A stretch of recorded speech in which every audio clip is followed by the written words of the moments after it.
आज शुक्रवार संतोषी माता की व्रत पूजा कथा आरती संपूर्ण इस वीडियो में है। देखिए माता जी का पूजा ऐसे करा जाता है।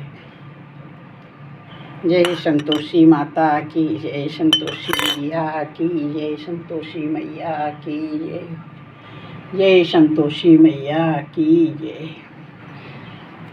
रोली चंदन समर्पयामि, हल्दी चंदन समर्पयामि, हल्दी चंदन समर्पयामि, रोली चंदन समर्पयामि। जय संतोषी मैया की जय, जय माँ जय माँ। हल्दी चंदन समर्पयामि, हल्दी चंदन समर्पयामि, हल्दी चंदन समर्पयामि। जय माता रानी। धूपम समर्पयामि, धूपम समर्पयामि।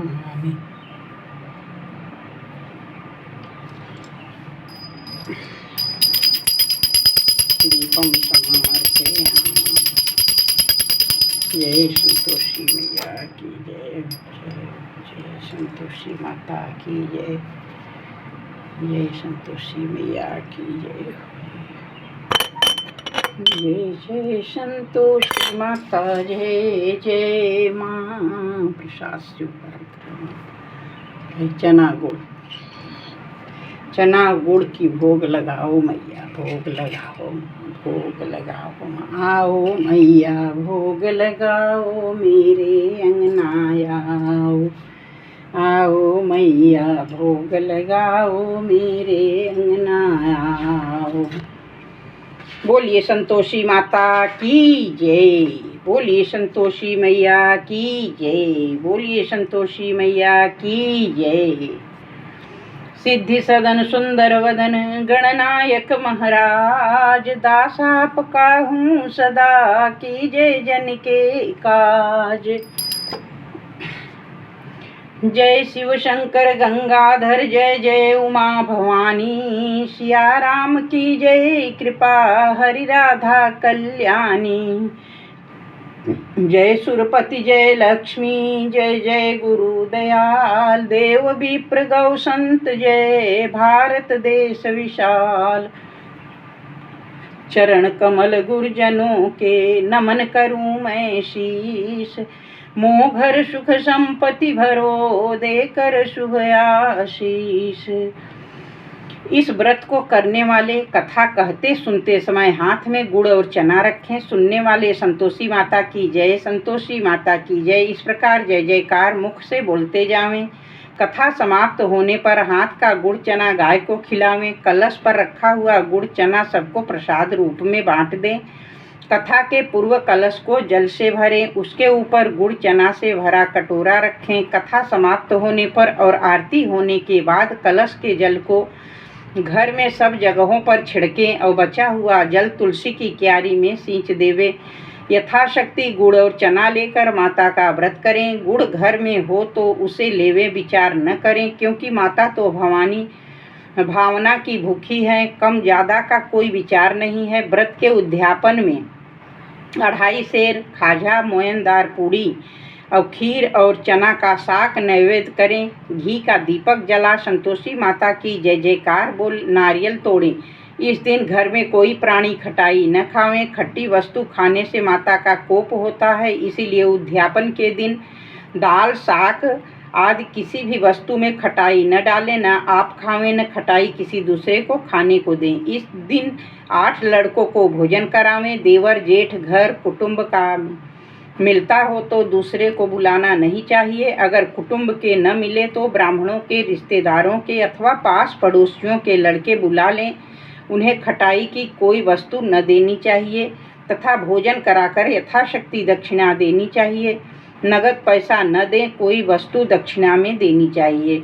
व्रत करने वाला कथा सुनकर प्रसाद ले, एक समय भोजन करें। इस प्रकार करने से माता जैसे इस बाई पर प्रसन्न हुई वैसे सब पर प्रसन्न होंगी। बोलिए संतोषी माता की जय। कथा प्रारंभ। एक बुढ़िया थी और उसके 7 बेटे थे। 6 कमाने वाले थे, एक निकम्मा था।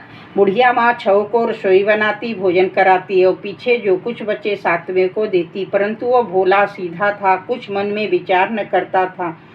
एक दिन वह अपनी बहू से बोला, देखा मेरी माता का मुझ पर कितना प्रेम है। वह बोली, क्यों नहीं, उस सबका जूठा बचा जो खिला देती है। वह बोला, भला ऐसा भी कहीं हो सकता है? मैं जब तक आंख से न देखूं तब तक मान नहीं सकता। 6 भाई भोजन करने गए। यही देखा माँ ने उनके लिए सुंदर आसन बिछाए हैं, 7 प्रकार की रसोई परोसी है और आग्रह करके उन्हें जिमाती हैं। वह सब देखता रहा। 6 भाई भोजन कर उठे। अब बुढ़िया माँ उनकी जूठी थालियों में से जूठे लड्डुओं के टुकड़े उठाए और मिलाकर एक लड्डू बनाया। जूठन साफ कर बुढ़िया माँ ने पुकारा, उठ बेटा, 6 भाई भोजन कर गए, अब तू ही बाकी है, उठ न, कब खाएगा? वह कहने लगा, माँ मुझे भोजन नहीं करना है, मैं परदेश जा रहा हूँ। माँ, कल जाना है तो आज ही जाना। माता बोली, कल जाना है तो आज ही जा। वह बोला, हाँ हाँ आज ही जा रहा हूँ। यह कहकर घर से निकल गया। चलते समय बहू की याद आई। वह गौशाला में कंडे थाप रही थी। वहाँ जाकर बोला, हम जावें परदेश को, आवेंगे कछुकाल, तुम रहियो संतोष से, धर्म आपनो पाल। वह बोली, जाओ पिया आनंद से, हमारा सोच हटाए, राम भरोसे हम रहे, ईश्वर तुम्हें सहाय। देव निशानी आपनी, देख धरू मैं धीर, सुधा मरी मत विसारियो, रखियो मन गंभीर। वह बोला, मेरे पास और तो कुछ नहीं, अंगूठी है सो ले और अपनी कुछ निशानी मुझे दे दे। वह बोली, मेरे पास क्या है, ये गोबर भरा हाथ है। और यह कहकर उसके पीठ में गोबर की थाप मार दी। वह चल दिया। चलते चलते दूर देश पहुंचा। एक साहूकार की दुकान थी। वहां जाकर कहने लगा, अरे भाई, मुझे नौकरी पर रख लो। वह बोला, रह जा। लड़के ने पूछा, तनख्वाह क्या दोगे? उसने कहा, काम देख करके दाम मिलेगा। साहूकार ने काम देखकर दाम दिया। वह सवेरे 7 बजे से रात 12 बजे तक नौकरी बजाने लगा। थोड़े दिन में दुकान का लेन देन, हिसाब किताब, ग्राहकों को माल बेचना आदि सारा काम करने लगा। बाद में सेठ ने उसे आधे मुनाफे का हिस्सेदार बना लिया। वो 12 वर्ष में नामी सेठ बन गया। इधर सास ससुर उसकी बहू को दुख देने लगे, सारी गृहस्थी का काम कराते, उसे लकड़ी लेने जंगल भेजते। इस बीच भूसी की रोटी बनाकर रख दी जाती और फूटे नारियल के नरेली में पानी।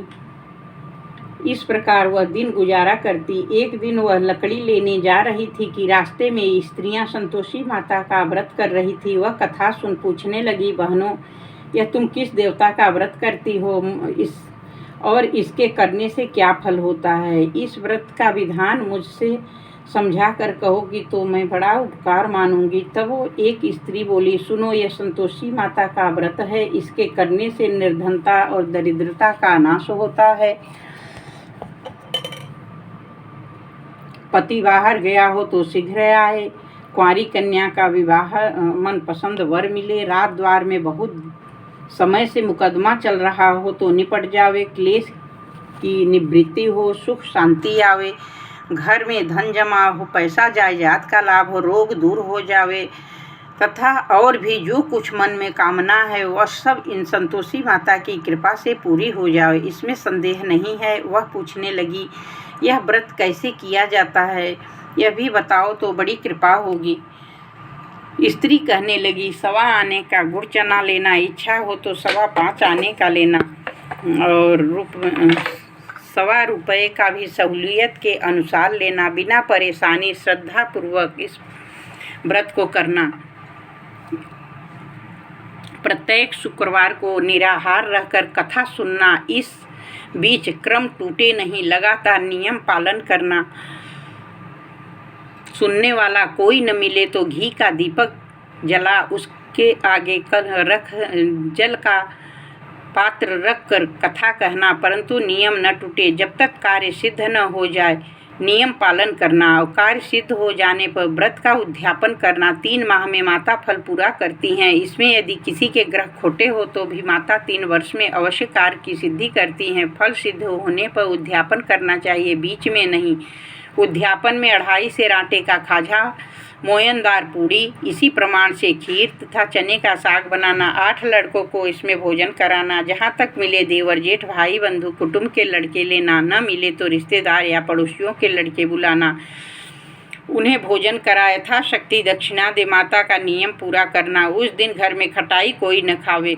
यह सुन बुढ़िया के लड़के की बहू चल दी। रास्ते में लकड़ी का भारी बोझ को बेच दिया। उन पैसों से गुड़ और चना ले माता के व्रत की तैयारी की। आगे चली, सामने मंदिर देख पूछने लगी, ये किसका मंदिर है? सब कहने लगा, ये संतोषी माता का मंदिर है। यह सुन माँ के चरणों में जा लौटने लगी। दीन होकर के विनती करने लगी, माँ मैं बड़ी दुखी हूँ, व्रत के नियम कुछ नहीं जानती, मैं निर्धन हूँ और दुखी हूँ। हे माता जगजननी, मेरा दुख दूर करो, मैं तेरी शरण में हूँ। माता को दया आई। एक शुक्रवार बीता कि दूसरे शुक्रवार को उसके पति का पत्र आया और तीसरे शुक्रवार को पैसे भेजे। लड़के ताने देने लगे काकी के। अब तो पत्र आने लगा, रुपया आने लगा। अब तो काकी की खातिर बढ़ेगी, अब तो काकी बुलाने से भी नहीं बोलेगी। बेचारी सरलता से कहती, भैया कागज आवे रुपया आवे तो हम सबको ही अच्छा है। ऐसे कहकर आंखों में आंसू भरे संतोषी माता के मंदिर में जमातेश्वरी के चरणों में गिरकर रोने लगी। मैंने रुपया पैसा कब मांगा था? मुझे तो अपने सुहाग से काम है, मैं उनकी सेवा मांगती हूँ। तब माता ने प्रसन्न होकर कहा, जा बेटी, तेरा स्वामी आवेगा। यह सुनकर खुशी हो बावली हो घर में जा काम करने लगी। अब संतोषी माँ विचार करने लगी कि इस भोली पुत्री को मैंने कह तो दिया तेरा पति आवेगा, परंतु वो आवेगा कहाँ से? वो तो स्वप्न में भी इसे याद नहीं करता। उसे याद दिलाने को मुझे जाना पड़ेगा। इस तरह माता जी उस बुढ़िया के बेटे के पास जाकर प्रकट हो कहने लगी, साहूकार के बेटे सो रहा है या जागता है? वो कहता है, माता सोता भी नहीं हूँ और जागता भी नहीं हूँ, बीच में हूँ, कहो कुछ आज्ञा है। माँ कहने लगी, तेरे घर बार कुछ है या नहीं? वो बोला, माता मेरे पास घर सब कुछ है, माँ बाप हैं, बहू हैं, क्या कमी है? माँ बोली, भोले पुत्र, तेरे घरवाली घोर कष्ट उठा रही है, तेरी माँ बाप उसे बहुत त्रास दे रहे हैं, वह तेरे लिए तरस रहे, तू उसकी सुधि ले। वह बोला, हाँ माता जी, यह तो मुझे मालूम है, परंतु जाऊँ कैसे? परदेश की बात, लेने देन का कोई हिसाब नहीं, कोई जाने का रास्ता नजर नहीं आता, कैसे चला जाऊँ? माँ कहने लगी, मेरी बात मान, सवेरे नहा धोकर संतोषी माता का नाम ले, घी का दीपक जला, दंडवत कर दुकान पर बैठते, देखते देखते तेरा लेन देन चुक जाएगा, जमा का माल बिक जाएगा, सांझ होते धन का भारी ढेर लग जाएगा। अब तो वह सवेरे बहुत जल्द उठकर भाई बंधुओं सपने की सारी बात कहता है। वे सब उनकी बात सुनकर दिल लगी उड़ाने लगते हैं, कहीं सपने भी सच्चे होते हैं। एक बूढ़ा बोला, देख भाई, मेरी बात मान, इस तरह सांझ झूठ करने के बदले देवता ने जैसा कहा वैसा ही करने में तेरा क्या जाता है? अब बूढ़े की बात मानकर वो नहा धोकर संतोषी माता को दंडवत कर घी का दीपक जलाकर दुकान पर जा बैठता है। थोड़ी देर में क्या देखता है कि देने वाले रुपए लाने लगे, लेने वाले हिसाब लेने लगे, कोठी में भरे सामानों के खरीदार नगद दाम दे सौदा करने लगे। शाम तक धन का ढेर लग गया। मन में माता का चमत्कार देख प्रसन्न हो घर ले जाने वास्ते गहना कपड़ा सामान खरीदने लगा। यहाँ के काम से तुरंत निपट रवाना हुआ। वहाँ बेचारी बहू जंगल में लकड़ी लेने जाती, लौटते वक्त माता जी के मंदिर पर विश्राम लेती। हुआ तो उसका रोज का रुकने का स्थान ठहरा। दूर धूल पर उड़ती देख वो माता जी से पूछती है, माता ये कैसी धूल उड़ रही है? माँ कहती है, पुत्री तेरा पति आ रहा है, अब तू ऐसा कर, लकड़ियों के 3 बोझ बना, एक नदी के किनारे पर रख, दूसरे मेरे मंदिर पर छोड़ और तीसरे अपने सर पर रख। तेरे धनी को लकड़ी का गट्ठा देख मोह पैदा होगा, वह यहाँ रुकेगा, नाश्ता पानी बना खाकर माँ से मिलने जाएगा। तब तू लकड़ियों का बोझ उठाकर जाना, बीच चौक में गट्ठा डालकर 3 आवाज़ जोर से लगाना, लो सासू जी लकड़ियों का गट्ठा लो, भूसी की रोटी दो, नारियल के खोपड़े में पानी दो। आज मेहमान कौन आया है? बहुत अच्छा माताजी, बहुत अच्छा, कहकर वो प्रसन्न हो मन में लकड़ी के 3 गट्ठे ले आई। एक नदी पर, एक माताजी के मंदिर पर रखा। इतने में ही मुसाफिर आ पहुंचा। लकड़ी सूखी देख वह धनी ये इच्छा उत्पन्न हुआ कि लकड़ी कैसी बढ़िया है, हम अब यहीं मुकाम डाल भोजन बना खा पीकर गांव में जाएं। इस प्रकार रुककर भोजन बना खा पीकर विश्राम ले वह गांव को गया। सबसे प्रेम से मिला। उसी समय उसकी बहू सिर पर लकड़ी का गट्ठा लिए उतावली आती है। लकड़ी का भारी बोझ आंगन में डाल जोर से 3 आवाज़ देती है, लो सासू जी लकड़ियों का गट्ठा लो, भूसी की रोटी दो, नारियल के खोपड़े में पानी दो। आज मेहमान कौन आया है? यह सुन उसकी सास बाहर आ अपने दिए कष्टों को भुलाने हेतु कहती है, क्यों बहू ऐसे कहती है? तेरा मालिक ही तो आया है, आ बैठ, मीठा भात भोजन कर, कपड़े गहने पहन। इतने में ही आवाज़ सुनकर उसका स्वामी बाहर आता है और अंगूठी देख व्याकुल हो जाता है। माँ से पूछता है, यह कौन है माँ? माँ कहती है, बेटा ये तेरी बहू है। आज 12 वर्ष बीत गए, तू जब से गया है तब से सारे गांव में जानवर की तरह भटकती फिरती है, घर का काम कुछ नहीं करती, 4 समय आकर खा जाती है और तुझे देख कर के भूसी की रोटी और नारियल के खोपड़े में पानी मांग रही है। उसने बोला, माँ, वो लज्जित हो बोला, माँ मैंने इसे भी देखा और तुम्हें भी, अब दूसरे घर की ताली दो, मैं उसमें रहूँगा। माँ ने ताली के गुच्छा पटक दिया और बोला, जा जैसा तेरी मर्जी हो। यह कहकर तालियों का गुच्छा पटक दिया। वह उसे लेकर दूसरे मकान में जा 3रे मंजिल का कमरा खोल सारा सामान जमाया। एक दिन में वहाँ के राजा महल जैसे ठाट बाट बन गया। अब क्या है, अब वो तो सुख भोगने लगा। इतने में अगला शुक्रवार आया। उसने अपने पति से कहा, मुझे संतोषी माता का उद्यापन करना है। धनी बोला, बहुत अच्छा, खुशी से करो।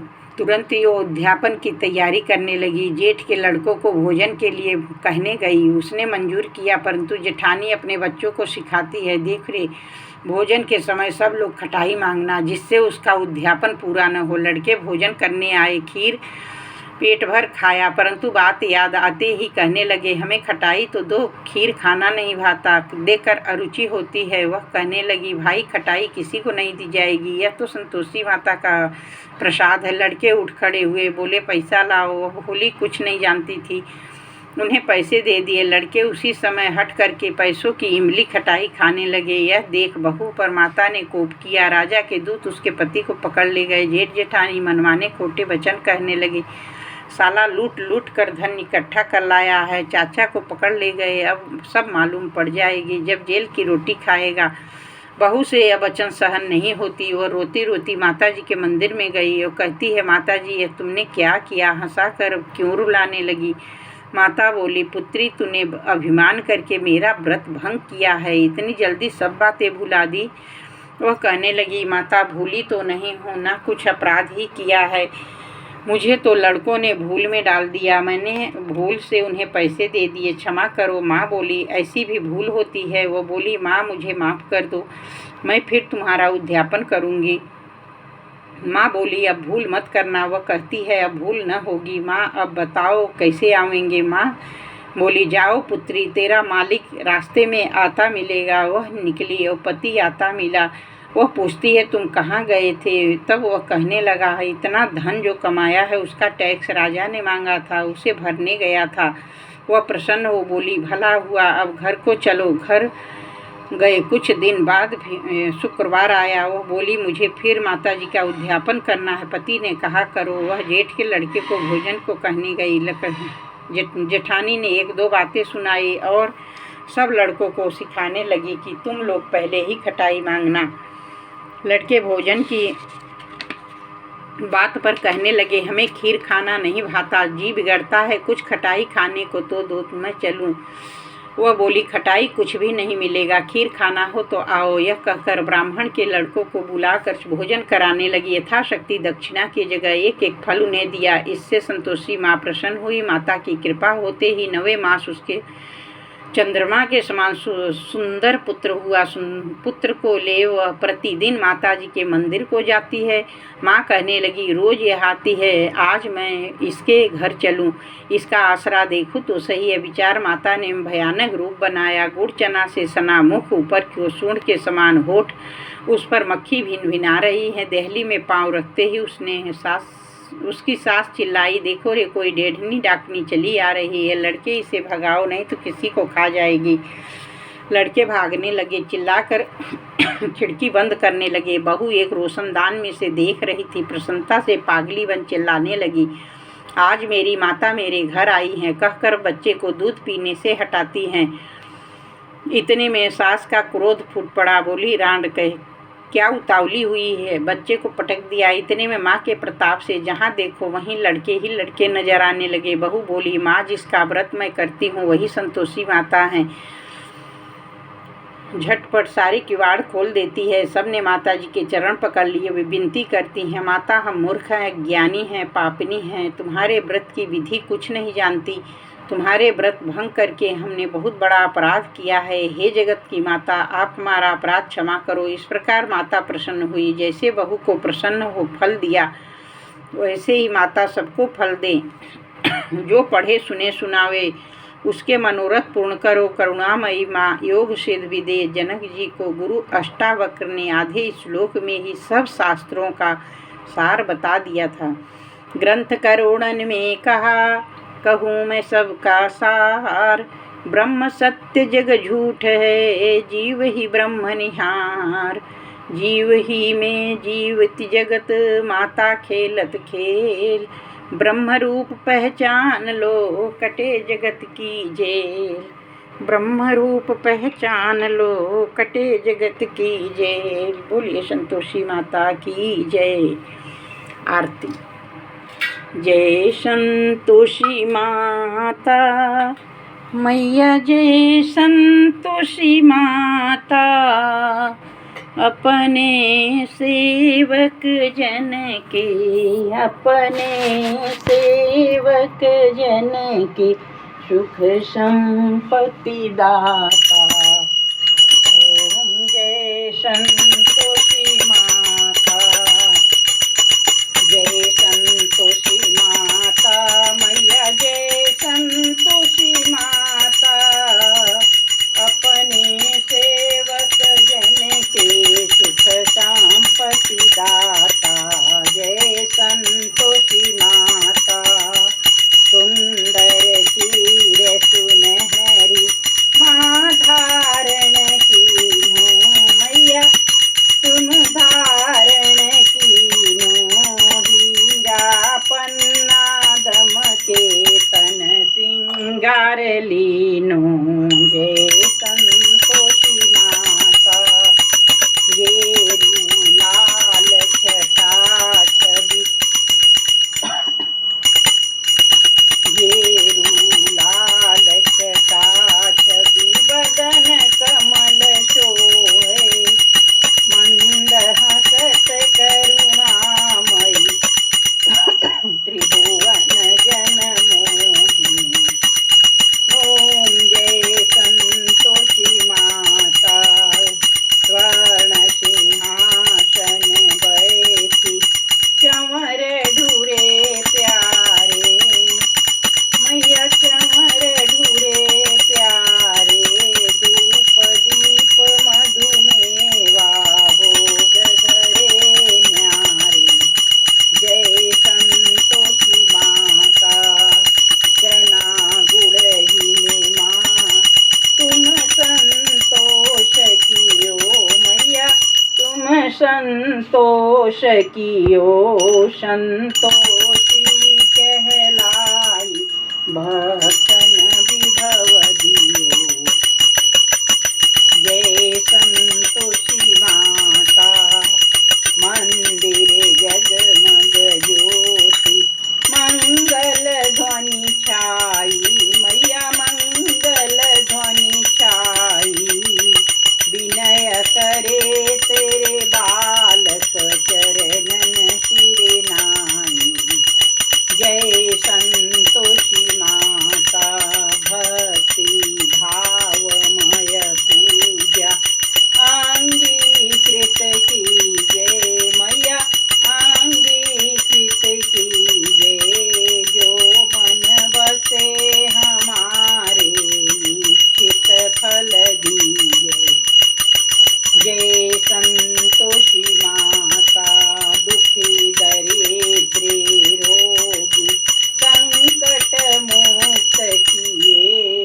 बहुधन धान्य भरे घर, बहुधन धान्य भरे घर, सुख सौभाग्य दिए जय संतोषी माता। ध्यान धरो ध्यान धरे जो नर, तेरो मन वांछित फल पायो। पूजा कथा श्रवण करे, पूजा कथा श्रवण करे, घर आनंद आयो जय संतोषी माता। शरण गहे की लज्जा रखियो जगदम्बे मैया, रखियो जगदम्बे। संकट तुम्हीं निवारे, संकट तुम्हीं निवारो, दयामयी मायाम्बे। ओम जय संतोषी माता। संतोषी माँ की आरती जो कोई नर गावे, मैया प्रेम सहित गावे। कभी मुकुंद घर ताके, कभी मुकुंद घर ताके, सुख संपत्ति आवे जय संतोषी माता। ओम जय संतोषी माता मैया, जय संतोषी माता। अपने सेवक जन के, अपने सेवक जन के, सुख संपत्ति दाता जय संतोषी माता। त्वमेव माता च पिता त्वमेव, त्वमेव बन्धु च सखा त्वमेव, त्वमेव विद्या द्रविडं त्वमेव, त्वमेव सर्वं मम देव देव, त्वमेव सर्वं मम देव देव। बोलिए संतोषी माता की जय, बोलिए संतोषी मैया की जय।